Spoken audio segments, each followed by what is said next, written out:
Welcome to care for studies. तो आज हम पढ़ेंगे chapter number 2 components of food के कुछ एमसीक्यूज। तो फर्स्ट एमसीक्यू है the components of food that are needed by our body are called dash. तो ऐसे कंपोनेंट फूड के जो हमें चाहिए होते हैं, हमारी बॉडी को ज़रूरत होती है जिनकी, उन्हें क्या कहा जाता है? हमारे ऑप्शन है इंग्रेडिएंट्स, ऑप्शन नंबर बी है न्यूट्रिएंट, ऑप्शन नंबर सी है फ्रेगमेंट्स और लास्ट ऑप्शन है फ्लावर्स।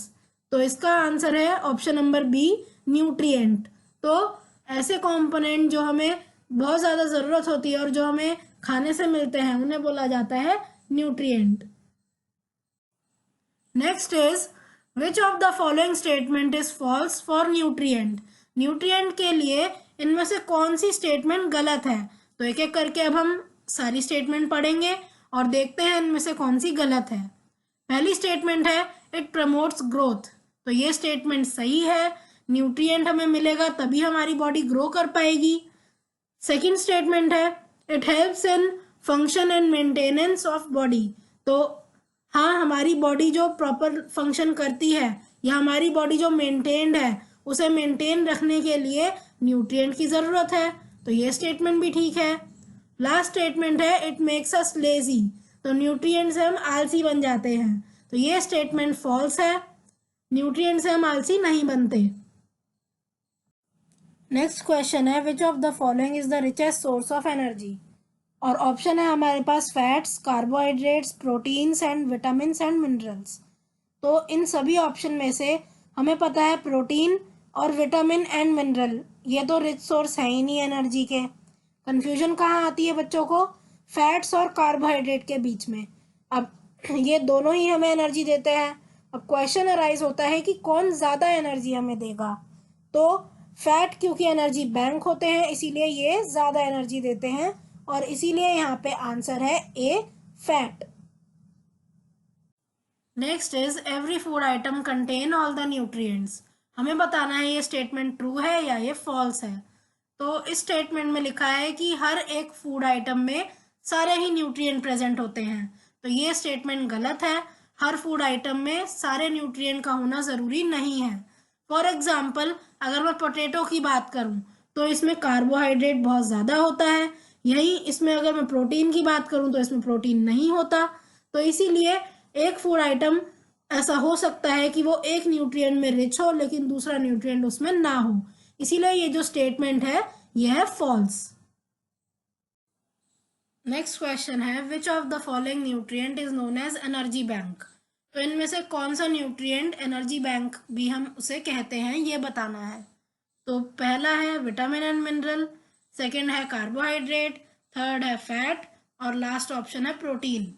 तो एनर्जी बैंक क्या होता है? एनर्जी बैंक हम फैट को भी बोलते हैं क्योंकि फैट हमें बहुत ज़्यादा एनर्जी देते हैं और ये जो एनर्जी है ये स्टोर भी अपने अंदर कर लेते हैं। तो जब भी हमें ज़रूरत होती है फैट एनर्जी रिलीज करते हैं और हमें दे देते हैं। तो इसीलिए इन्हें बोला जाता है energy bank of the body. Next is which of the following are major sources of carbohydrates. तो यहाँ ऑप्शन दिए हुए हैं, हमें बताना है इनमें से मेजर सोर्स कार्बोहाइड्रेट का कौन सा है। पहला ऑप्शन है शुगर, तो शुगर से हमें कार्बोहाइड्रेट मिलता है, ये एक सोर्स है। अब नेक्स्ट है स्टार्च। अब यहाँ पे क्योंकि लास्ट ऑप्शन हम देख रहे हैं ऑल ऑफ दीज है इसलिए हमें एक एक करके सारे ऑप्शन देखने पड़ेंगे कि क्या सभी तो मेजर सोर्स नहीं है। अगर लास्ट में ऑल ऑफ दीज नहीं लिखा होता, कोई और ऑप्शन होता, तो यहाँ मुझे पता है शुगर एक मेजर सोर्स है कार्बोहाइड्रेट का, तो मैं यहाँ पे सीधा सीधा ऑप्शन नंबर ए लिख देती। लेकिन यहाँ पे अब हमें चेक करना पड़ेगा स्टार्च और सेल्यूलोज। अब ये दोनों भी होते हैं सोर्स ऑफ कार्बोहाइड्रेट, तो इसीलिए इस केस में आंसर हो जाता है D all of these. Next is which of the following forms of carbohydrates can not be digested by human. अब यहाँ पे हमें ऑप्शंस दिए हैं, हमें बताना है कि इनमें से कौन सा कार्बोहाइड्रेट ह्यूमंस डाइजेस्ट नहीं कर पाते। पहला ऑप्शन है शुगर, तो शुगर तो ह्यूमंस डाइजेस्ट कर लेते हैं, हम तो कंज्यूम करते ही हैं शुगर।